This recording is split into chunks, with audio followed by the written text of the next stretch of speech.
O Senhor esteja convosco. E está no meio de nós. Proclamação do Evangelho de Jesus Cristo segundo Mateus. Glória a vós, Senhor. Naquele tempo, Jesus disse aos sumos sacerdotes e aos anciãos do povo: escutai esta outra parábola. Certo proprietário plantou uma vinha, pôs uma cerca em volta, fez nela um lagar para esmagar as uvas e construiu uma torre de guarda. Depois arrendou a vinhateiros e viajou para o estrangeiro. Quando chegou o tempo da colheita, o proprietário mandou seus empregados aos vinhateiros para receber seus frutos.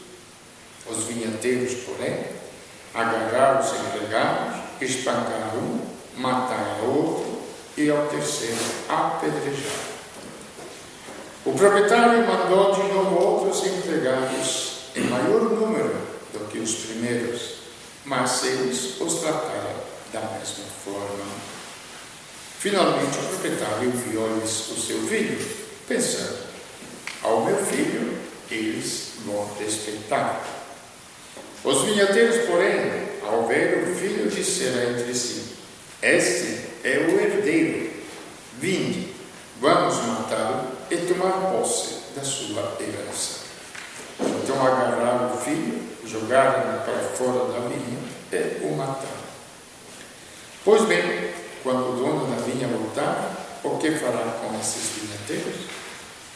Os sumos sacerdotes e os anciãos do povo responderam: com certeza mandará matar de modo violento estes perversos e arrendará a vinha a outros vinhateiros que lhe entregarão os frutos no tempo certo. Então Jesus lhe disse: vós nunca lestes nas Escrituras? A pedra que os construtores rejeitaram tornou-se a pedra angular. Isto foi feito pelo Senhor e é maravilhoso aos nossos olhos. Por isso eu vos digo: o reino de Deus vos será tirado e será entregue a um povo que produzirá frutos. Palavra da salvação. Glória a vós, Senhor.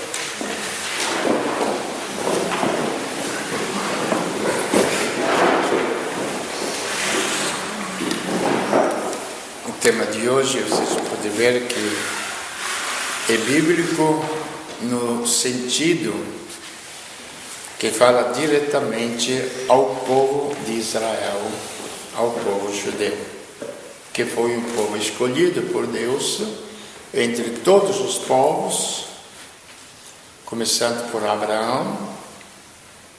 Toda a herança, libertou-os do Egito, da escravidão. Qual a finalidade? Para fazer deles um povo diferente, né? Hoje, na visão de hoje, o único povo no meio dos árabes que tem democracia, porque os outros não têm democracia, não é? Bom, esses são os conceitos humanos. Para Deus, não era para ter um povo que tivesse democracia, mas para ter um povo que apresentasse o Filho de Deus, feito homem, ao mundo. Então, em si, seria um povo sumamente privilegiado pelo que ele foi escolhido, mas também tem um dever muito grande de apresentar ao povo a salvação. Vou tentar de me explicar um pouquinho.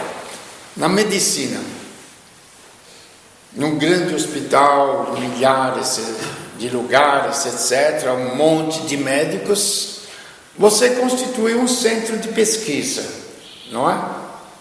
Onde se pesquisa o remédio para uma doença. Então não é que aquele centro de pesquisa, aqueles médicos, sejam privilegiados em relação aos outros, mas eles estão encarregados de procurar, de produzir um remédio eficaz contra as doenças que depois eles vão espalhar para o hospital todo e para o mundo inteiro. Esta foi a escolha do povo de Israel. Muito simples, muito bonito, mas também muito humilde. Eles estavam a serviço de Deus. E eles se consideraram um povo especial por Deus, privilegiados por Deus. Eles eram os tais.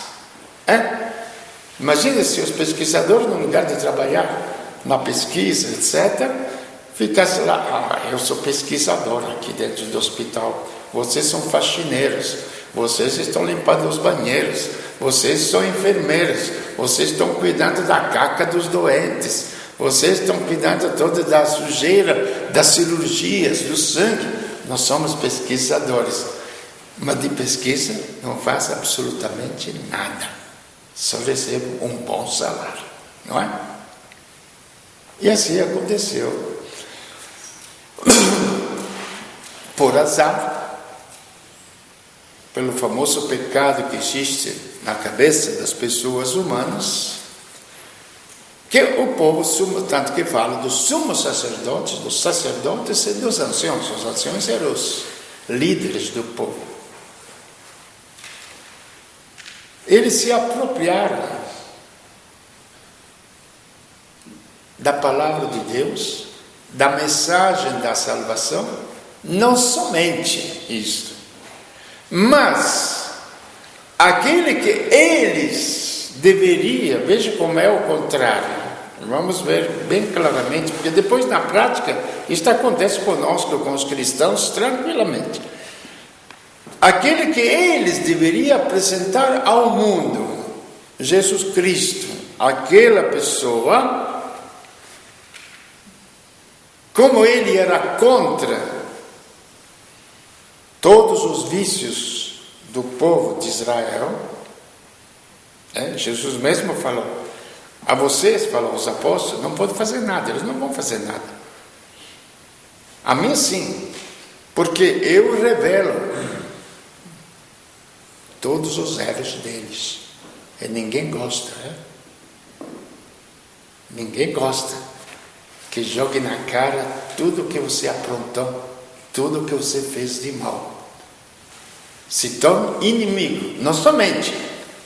Ninguém gosta daquilo que ele se apropriou e pensou que fosse dele. Então eles pensavam que o templo, que as escrituras eram deles, não eram destinadas aos povos do mundo inteiro. Como remédio, o que acontece? Os pesquisadores vão pesquisar um remédio, acham o remédio, o que eles vão fazer? Vão entregar para o hospital que pagou eles para pesquisar? Coisa nenhuma, vão patentear para eles ganhar dinheiro. Não é assim que acontece? E assim aconteceu. Eles se consideraram donos da Sagrada Escritura, donos da verdade, produzindo, porém, frutos azedos, não produzindo frutos que deveriam produzir. E quando chegou o filho para receber de volta o terreno, para receber tudo, o que eles falaram? Quando Jesus falou e perguntaram para ele: fala a verdade para nós, afinal de contas, está mantendo suspensa a gente assim? Você é ou não é filho de Deus? Para considerarmos isto, gente, nós devemos falar um pouquinho assim. Numa fábrica, você é ou não é o filho do dono da fábrica? Eu sou. O dono não aparece. Se este aqui é o filho, vamos matá-lo. A fábrica vai ficar para nós, não é? E quando Jesus falou que ele era o filho de Deus, não somente, mas vocês vão ver o filho vir nas nuvens do céu, uma imagem assim que ele dá ao povo, para julgar todos os homens, toda a humanidade. não teve outra. Blasfemou. Arrumaram a culpa deles. Que tem que arrumar uma culpa para condenar. Ele blasfemou. Um simples homem se fez filho de Deus. Uma história passada? Não, é uma história recente. A história nossa, a história da igreja. Por que tantas divisões dentro da igreja? Por que se procura outras igrejas? Porque existe outro evangelho. Existem outras verdades. Existem outras religiões. Ah, não. Ou a verdade é uma, ou não existe a verdade. Prestemos bem atenção. Ou a verdade é uma só, ou não existe a verdade. E se não existe a verdade, ninguém está salvo. Todo mundo vai para o seu lado, todo mundo vai e vai se esganar tranquilamente por motivos, veja bem, motivos humanos tranquilamente. Inventaram, estão falando dos tempos de hoje. Antigamente tinha outros motivos. Hitler tinha o motivo da raça pura. Ele queria construir, porque todos constroem um ideal, uma meta a ser alcançada. Então, veja bem, o povo alemão e Hitler mandaram milhões de mortes. Destruíram o que podia destruir e vice-versa com os outros povos para criar esta raça pura. Olhos azuis, loiros, etc. Não? Tanto que eles foram derrotados pelos russos, que eles consideravam um povo de segunda categoria, que não prestavam. Eles eram os super-homens. Mas isso já vem de uma cultura antiga, da cultura alemã. Não foi Hitler que a inventou. Ele a suscitou dentro do povo. Bom, e eles tinham esse diálogo. Hoje nós vamos em nome da democracia. Nós temos que expandir a democracia. Por quê? A democracia se tornou um novo Deus. O jurídico quer a sua independência, essas brigas na televisão jurídica ou outra coisa, não? A sua independência, porque senão isso mina a democracia. A democracia é uma. O que é democracia? É o povo que manda. Quer dizer, se reúne uma massa enorme dentro da praça, pedindo um monte de besteiras. Esta é a verdade. Esta é a verdade. É? Mas a humanidade está funcionando assim, é? Veja que não estamos falando de besteirinhas, não. Para vocês compreenderem, quando fala que pessoa religiosa, simplesmente a pessoa que vai à igreja. Não, é a cabeça que é religiosa. E a cabeça que se identificou com a verdade. Esta é a pessoa religiosa. A religiosidade está na nossa mente e depois se transfere no nosso coração. Isto deu crises incríveis. Vocês não acreditam. No comecinho, quando a gente era muito moço, todos nós, um grupo de freis, moços, sabe o que se chegava a dizer dentro da própria ordem religiosa? Que não podia se ter certezas absolutas. E por anos, gente, não estou falando de brincadeira, estou falando de parte histórica, que a vida da gente é muito curta. Mesmo nesse curto espaço de vida, a gente vê besteiras que não acabam nunca. Alguém de vocês deve lembrar que durante 15 anos não se ordenou um padre. Os seminários se esvaziaram todos. Até os meus 43 anos, eu era o padre mais jovem da diocese de Taubaté.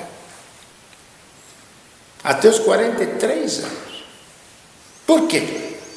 Porque não se podia ter certeza. Eu falei, bom, se alguém deixa tudo no mundo para ir atrás do quê? Ir atrás do quê?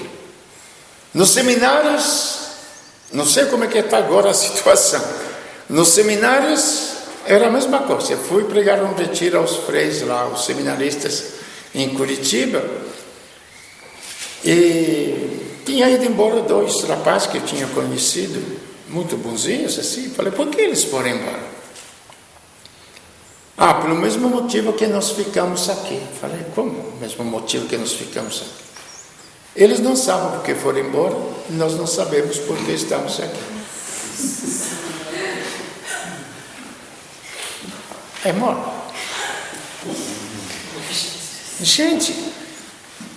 Gente, o problema é sério. Porque isso está pelo mundo inteiro, na cabeça. O que vocês pensam? Quer que eles se 1000 ou mais, não é que você queira criticar, tudo bem, faça o que quiser o mundo. Que estão lá no Rio, no Rock in Rio. E junto com eles estão milhões de pessoas. Para ir atrás do quê? Dos instintos mais baixos movimentados pela música. E esta é a verdade. Então vocês vejam que aceitar um rumo religioso e aceitar um rumo contra os próprios instintos mais baixos. Contra todos os males que estão dentro de nós. Por isso que é uma luta muito dura para ser uma pessoa religiosa. Nós não podemos continuar com os nossos instintos e frequentar a igreja. Não resolve absolutamente nada. Por quê? A verdade é esta. O jogo entre a vida e a morte. O jogo entre aquilo que Cristo trouxe de Deus para a humanidade. E já outras vezes nós falamos aqui o que ele trouxe. Eu vim para que tenham vida e a tenham em abundância.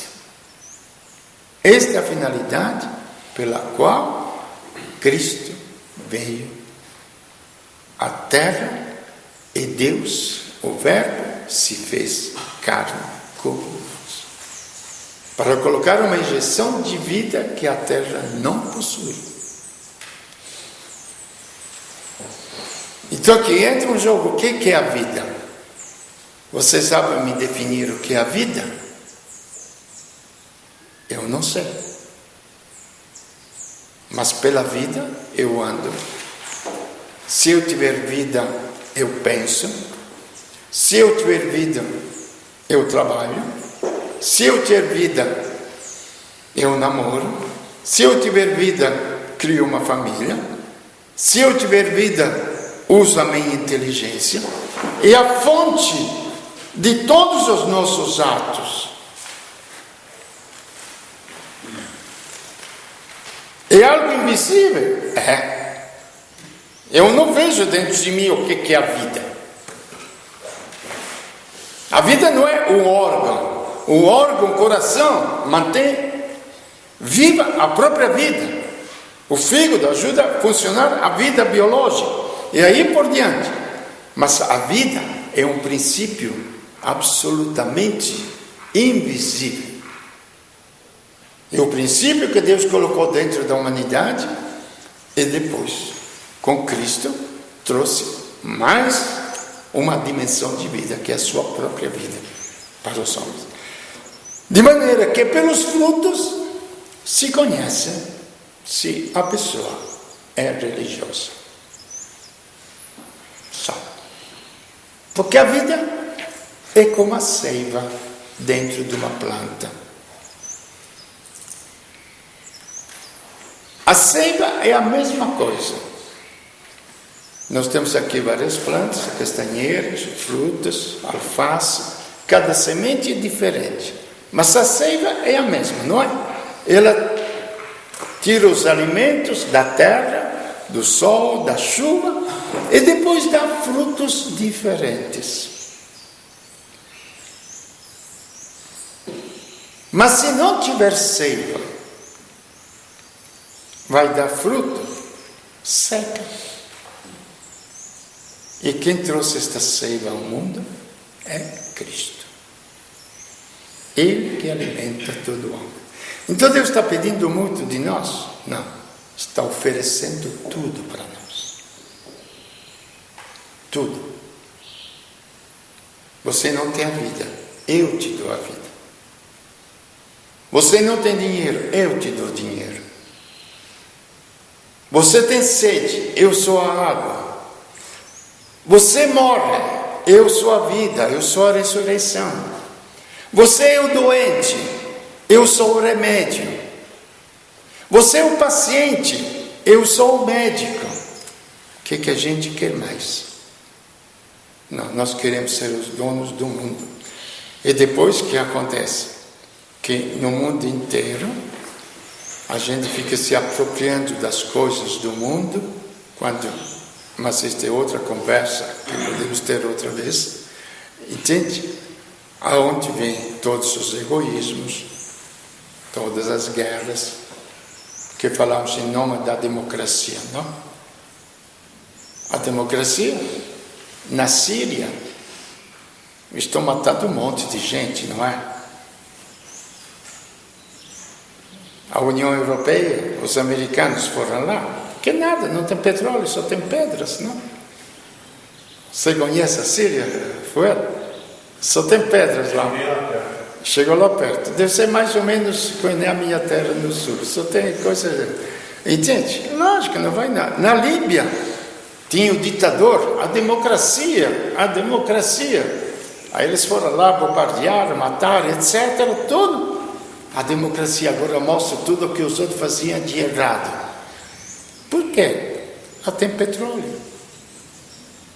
No Sudão, prestemos bem atenção, gente. Isso a gente tem que ver, porque senão a gente vai atrás dos jornais, vai atrás das políticas, vai atrás das ideias estúpidas e cretinas que eles querem esparramar pelo mundo e não chega a lugar nenhum.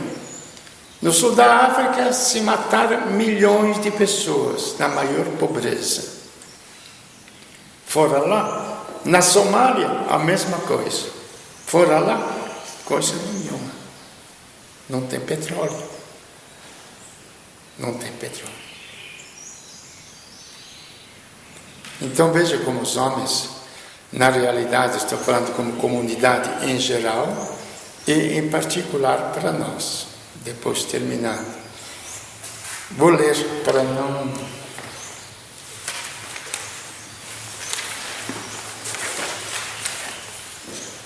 Quanto ao mais, irmãos, ocupai-vos com tudo que é verdadeiro, respeitável, justo, puro, amável, honroso, tudo que é virtude ou de qualquer modo merece louvor. O que nós queremos mais? É esta pessoa religiosa. Esta é a pessoa religiosa.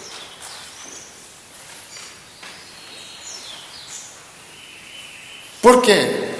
Deus nos colocou nas mãos tudo o que nós quisermos. Nós temos um exemplo muito claro, o conviver. Aquelas crianças, Deus não colocou nada nas mãos. Uma sexta-feira de manhã eu cheguei lá, tinha uma moça já, se vocês vissem o corpo dele é tudo torto, engordado, torto, né? Quando ela me viu, abriu um sorriso que o pessoal assustou pela beleza do sorriso desta moça. Não colocou nada nas mãos dela. Para nós colocou tudo. O que nós fazemos da nossa inteligência? Para nos enriquecer cada vez mais? Para nos divertir cada vez mais? Ou é a serviço de Deus através do amor? Que a primeira coisa seria, por exemplo, a família, já pela natureza Deus colocou. Depois seria a comunidade, aí por diante. Não? Por exemplo, agora, a grande invenção que eu ouço, não frequento muito, não? o dízimo. Parece que tem pastoral do dízimo, tudo quanto é lugar, quanto é jeito, não é? Gente, você sabia que isto é coisa do Antigo Testamento? Nós estamos voltando antes da vinda de Cristo. No Novo Testamento não existe dízimo. Existe comunhão dos bens, não dízimo. Comunhão dos bens. Será que nós estamos vivendo as nossas igrejas ainda como vivia antes da vinda de Cristo? Então não tem igreja. Se Cristo não desceu à terra, Ele não fundou a igreja. Temos que prestar bem atenção, gente. Realizar tudo que é honroso, tudo que é justo, tudo que é bom, mesmo com as nossas fraquezas. Eis porque São Paulo no comecinho fala outra coisa. Não vos inquieteis com coisa alguma. Se a gente estiver livre de dentro, não vai se inquietar se os negócios vão bem ou mal. Não vai se inquietar se você é rico ou se você é pobre. Porque a maior riqueza é a paz no coração. E termina aqui, e eu termino também.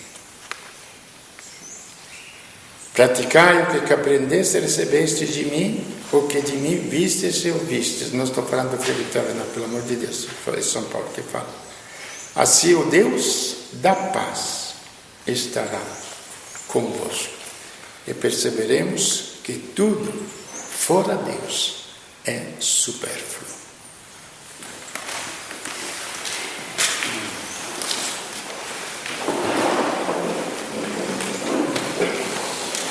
Creio